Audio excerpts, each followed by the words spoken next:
अकोट रोडवर सोमवारी दुपारी झालेल्या भीषण अपघातात 47 वर्षीय अजमत खान रहमत खान यांचा उपचारादरम्यान मृत्यू झालाय। घटनेनंतर परिसरात शोकाकुल वातावरण असून वाहतूक व्यवस्थेतील निष्काळजीपणावर नाराजी व्यक्त होत आहे। अजमत खान कामावरून घरी परतत असताना अचानक आलेल्या वेगवान ट्रकने त्यांना जोरदार धडक दिली। धडक इतकी जबरदस्त होती की ते गंभीर जखमी झाले। तत्काळ स्थानिकांनी त्यांना जिल्हा रुग्णालयात दाखल केलं, परंतु उपचारादरम्यान त्यांची प्राणज्योत मालवली आहे। धडकीनंतर ट्रक चालक वाहनासह पडून जाण्याचा प्रयत्न करत होता, मात्र नागरिकांनी पुढे जाऊन त्याला थांबवलं। ट्रक क्रमांक MH34BG 7218 असा असून चालकाला पोलिसांनी ताब्यात घेतलंय।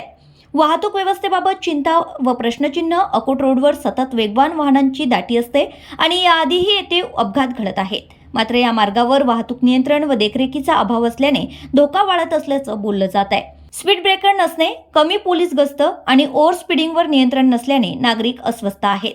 नागरिकांची मागणी आहे की सुरक्षा उपाय वाढवावेत। या घटनेनंतर स्थानिकांकडून मागणी होत आहे की रस्त्यावर पोलीस गस्त वाढवावी, ओव्हर स्पीडिंगवर कठोर कारवाई करावी आणि धोकादायक ठिकाणी सुरक्षेची उपाययोजना करावी, जेणेकरून अशा दुर्दैवी घटनांना आळा बसू शकेल। अकोला प्रतिनिधी MJ गौरवे।